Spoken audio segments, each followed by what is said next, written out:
Então, nessa segunda parte, a gente vai tratar propriamente dos gêneros textuais. Então, os gêneros textuais, eles são o quê, hein? São formas de linguagem que pode se expressar pela gesticulação, pela mímica, né?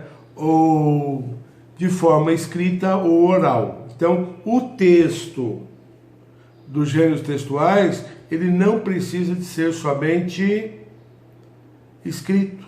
Ele pode ser oral ou através de mímica. Nós temos aqui que é escrita, certo? Vamos tratar primeiro da forma escrita. Nessa produção textual, há uma ampliação de visão, aí para o aluno, para o acadêmico, uma ampliação de visão quando ele começa a produzir esses gêneros textuais. Seja carta, seja diário, seja Twitter, seja qualquer formato que ele for utilizar, ele acaba evoluindo com isso daí. Então é bom incentivar os alunos ou os acadêmicos a escreverem, a se comunicarem, porque os gêneros textuais são ações humanas propagadas no meio social, por meio da linguagem, para estabelecer uma comunicação. Essa seria a definição de gênero textual. Certo? Nós temos aqui que por meio da institucionalização do uso da linguagem, emergem graus de ritualização que pessoas que compartilham na organização social as suas ideias ou se comunicam, usam o texto, os gêneros textuais para se comunicarem. Isso é interessante. E dependendo da situação de comunicação. A comunicação pode ser hierárquica, por exemplo, o professor para o aluno, o pai para o filho, o médico para o paciente, o empregador para o empregado, a autoridade para a pessoa, o delegado para o preso. Então nós temos o quê? Essa utilização do gênero textual, e aqui vazou a definição de gêneros textuais. Essas ações humanas aí, mediadas pela linguagem, elas estabelecem então uma relação entre pessoas, e isso é por demais interessante. Na entrevista de emprego, por exemplo, na lista de discussão, por exemplo, via internet, o que nós temos em comum aí? A pessoa vai utilizar um gênero textual para se comunicar. O pretenso funcionário, o empregado, ele tem interesse, vai apresentar as qualidades dele numa carta de apresentação, por exemplo. Uma resenha dirigida ao leitor. A resenha, então, pode ser dirigida ao leitor.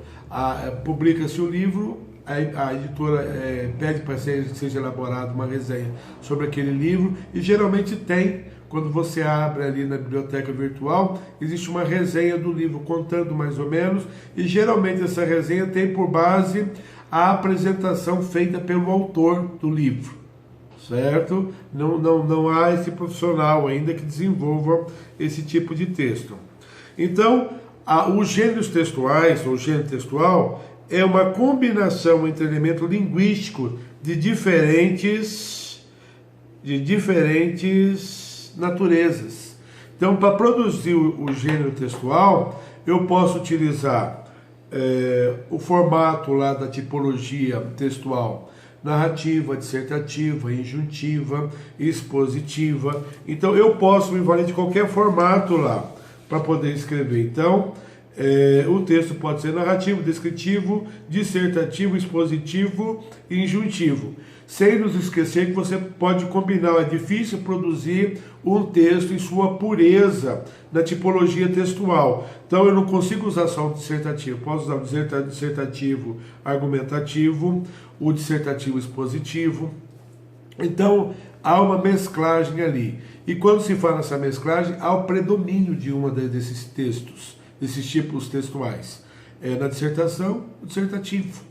Certo? Então, nós temos essa ocorrência aí.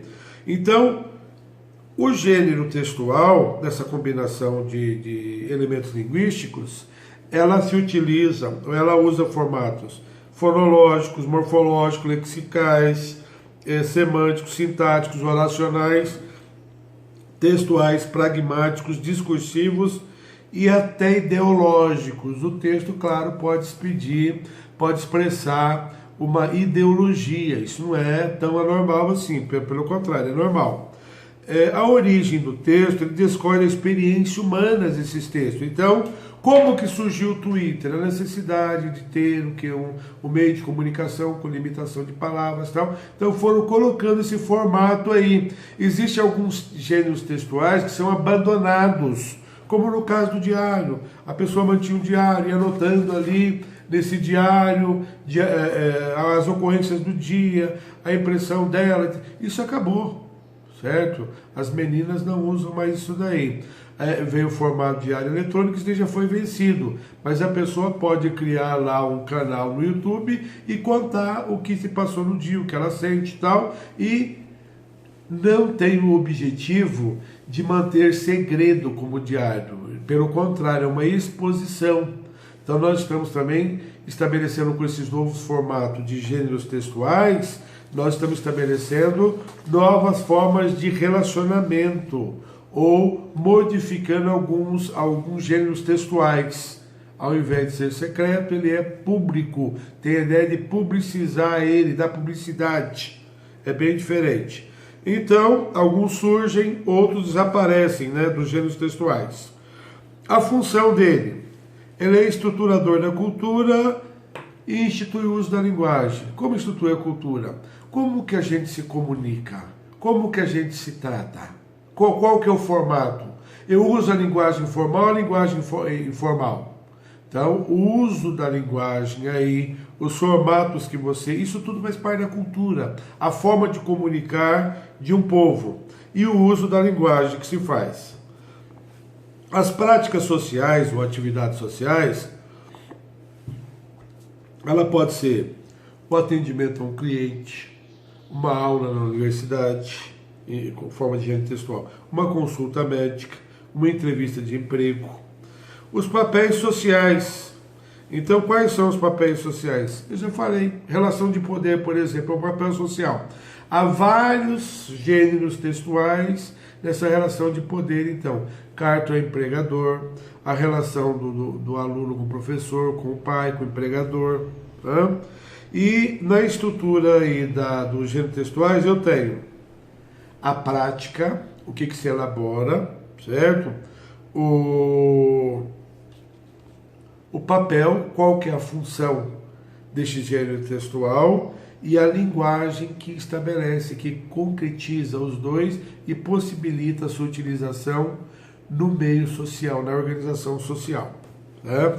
Então seria um agir com a linguagem direcionada para ou dirigida para determinada pessoa.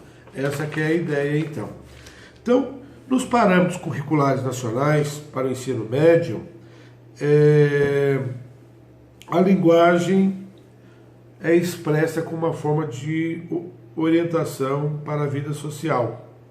A aprendizagem se prestaria aí a interar o aluno na sociedade, o uso da linguagem como atividade social.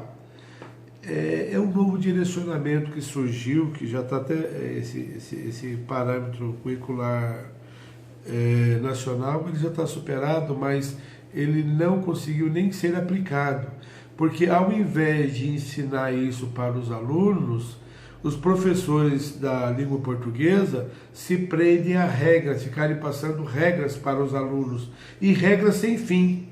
Claro que deve passar as regras, mas ajudá-los utilizando a língua.